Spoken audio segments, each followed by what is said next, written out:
guys, today's going to be good. Today's going to be a good supper. And with these ingredients right here, you can have you a good old Swiss steak. Swiss steak is for dinner tonight, and I hadn't made this in a long time. I think it's been several years since I've made Swiss steak. And you can either use the beef cube steaks that have already been tenderized from the store. This is what I'm using today. It's thin, and it's not going to take as long to tenderize as you're slow cooking it in your skillet. You're going to need some onion. You're going to need some bell pepper. I choose green today. You can mix it up if you want to. You're going to need 1 cup of beef broth and or a little bit more. It just depends on how submerged your meat is. You're going to need some olive oil or an oil of your choosing. This is about 3 tablespoons of olive oil. I choose to use some fresh garlic today, so this is about 2 cloves of large garlic that I have sliced. Right here is 2 tablespoons of Worcestershire sauce. I've got me some onion and some garlic powder right in here, and this is going over the meat. And I'm going to be putting more seasoning, as you can see. I always add more. Now, diced tomatoes. You want a can of diced tomatoes? I choose to use the Italian style because it has Italian seasoning in it. So we're going to use the Italian style diced tomatoes today. You can use the plain. You don't have to use that. Right here, I've got me a bowl of flour that I'll be dredging my meat in. And of course, back there, we've got some more seasonings that we're just going to throw in as we go. So let's go ahead and dredge our meat. And after I dredge it, I'll show you what to do next. Okay, guys, to get started with our meat, here I have some raw cube steak. I'm going to take me some salt, and I'm going to evenly coat it on both sides with salt and pepper, garlic powder, and onion powder. Now you can use whatever seasonings you like. Now again, don't put too much salt because your beef broth bouillon will have salt in it. So I'm just going to put some on here. Now I've got to have onion and garlic on everything that I cook. Everything I cook has it. I love seasoning. Put me some garlic powder here. Now I'm not going to put too much garlic because I do have some fresh. And just put a light sprinkle on both sides. So I'm going to finish the other side and I'll show you what else I'll do when I come back. Okay, now that I've gotten both sides done, I'm going to take my little thing of garlic powder and onion powder, and this is just set aside for the flour. So I'm going to dump that in there. And I don't know about y'all, but I always have to have a little bit of seasoning in my flour if and when I season my meat. And just stir it around and get it evenly distributed to the flour. And that's it. Now I'm not going to use all that flour. So that's just flour to dredge our meat. And we're just going to do a thin layer of dredge here of flour. Nothing really thick or anything because we're just going to brown this. We're not cooking it all the way. Now this is going to cook on a low heat for a good 30 minutes to an hour, depending on how tender it gets. Now, if it was a thicker meat, like if you went and got a round steak from the store and you had to tenderize it yourself, it would probably be 2 hours on low. And you can probably cook that in a crock pot and or a skillet with a lid on it. So just dredge your meat, get it evenly coated, and we'll start frying up these bad boys. Okay guys, after you dredge them, they're going to look just like this on both sides. And we're going to get to frying up these babies. And let me turn you around here. Okay guys, now that we have gotten our meat ready, we're going to go ahead and start frying them up. So we're going to turn this on a medium to high heat. We don't want the flour to burn, so we want to make sure we don't get it too high of a heat. But it's just like frying, you know, chicken fried steak. This is the same way I make my chicken fried steak, except for I put more seasoning in there, and I double dip my chicken fried steak. And I do believe I use a egg wash too for my chicken fried steak, but we're not doing that today. So what we're going to do now is we're going to take our oil, whatever oil that you choose. I choose olive oil because that's the better oil to me. It's a healthier oil. So we're going to put that right in here.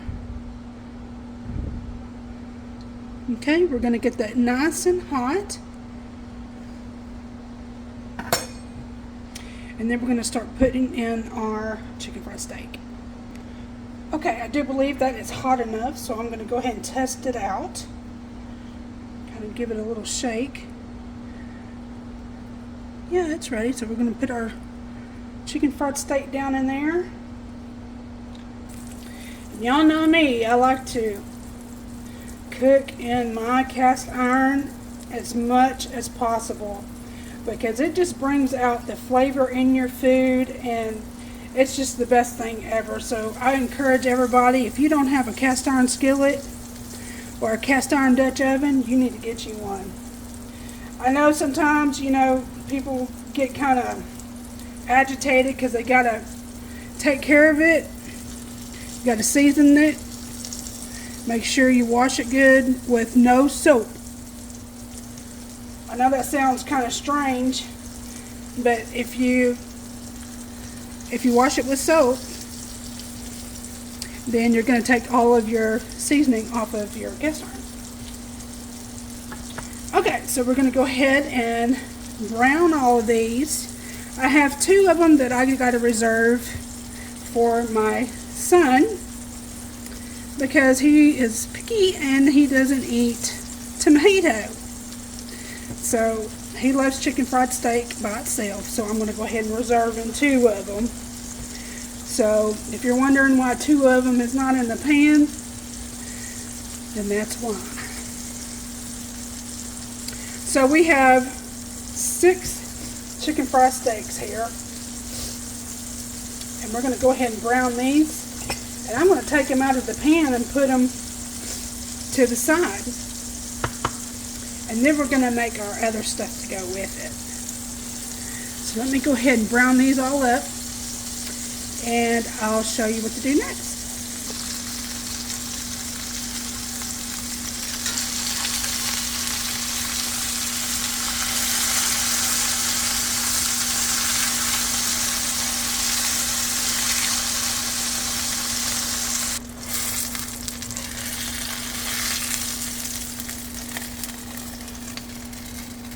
See all of that nice and brown?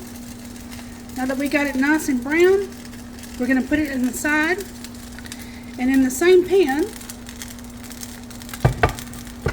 I'm going to turn this on medium-low. Now I'm going to put in my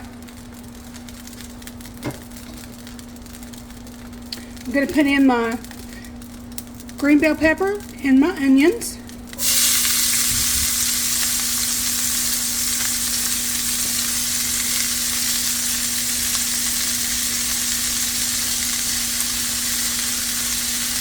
We're going to saute these up.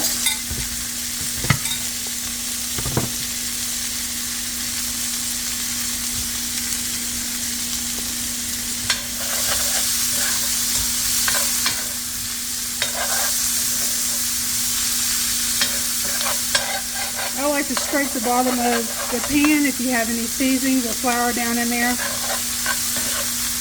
because I want it mixed up with my beef broth that I'm going to put in here for the gravy.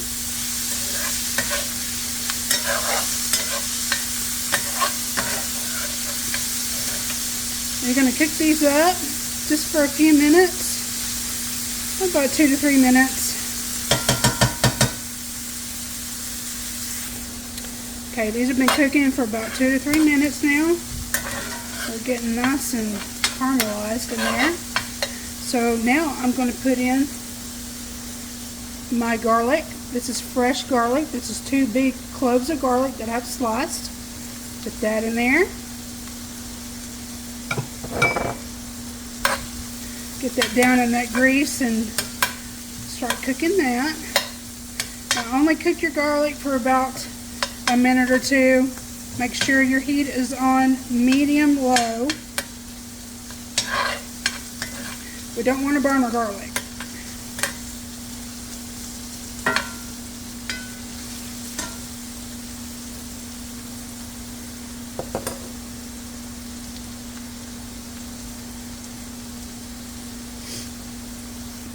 Okay, now we're going to put back in our meat. Just going to kind of move away 4 spaces here.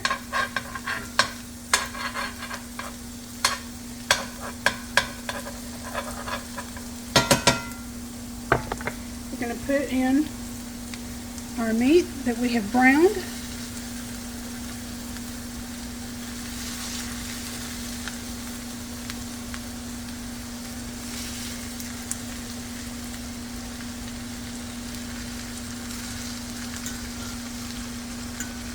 Okay, now after we've done that, we're going to come in with our Italian diced tomatoes. Again, you don't have to use the Italian, you can use the regular. We're going to pour that all over the meat.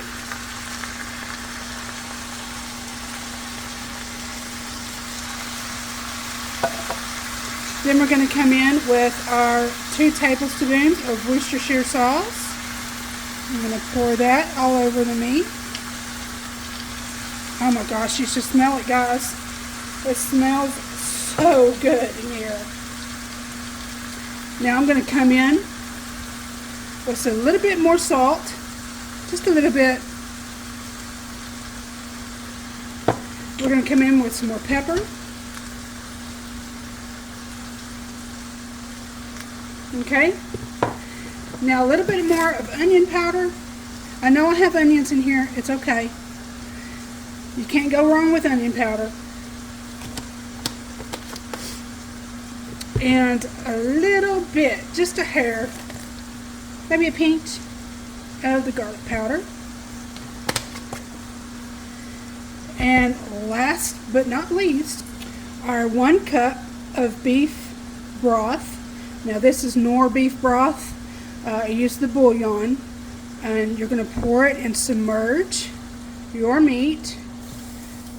Make sure that your mixture submerges your meat. And if it's not enough for you, depending on how much meat you have, you can go ahead and add more beef broth. Okay, so I'm just going to give that a little bit of a mix on top. Now guys, what we're going to do, we're going to set our timer for 30 minutes, and we're going to come back and I'll show you how we plate this up. Now I'm going to put my lid on here and I'm going to cook it for a good 30 minutes. Now again, if you're using round steak that you have seasoned yourself and tenderized yourself, you're going to want to slow cook it for a good 2 hours, probably in the crock pot or in your skillet on top of your stove. So I'm going to let my good old lodge do its trick, and we'll come back here in 30 minutes and I'll show you what we got. Okay guys, it is now time to look at our Swiss steak and see what we got going on here. Now this is so hot. Let's see if I can pick it up here. Oh, look at that. All that yummy gravy is going to go on the top of it. And it smells so heavenly in here. I'm going to plate this up for my husband and I'll show you how I do it. Now I got my husband some good old squash, buttered squash, and some mashed potatoes. And right over here we're going to take this Swiss steak. We're going to get him one of these big ones here. And we're going to slap it right down like that. And we're going to take a spoon. We're going to get some of that yummy goodness Go right on over the top of our Swiss steak. Oh my gosh. I'm so glad I made this today with all this onion and bell pepper and onion, bell pepper and tomato and garlic. Oh my. I'm going to take a little bit more of that gravy and go right over the top of his potatoes. And that is Swiss steak, y'all. Some good old Swiss steak. Now I'm going to call him to come and get it, and I hope everybody has a great and blessed day. You guys share this out, like the video, subscribe if you haven't already to join our family here, and as always, I'll see you in the next video. Bye-bye.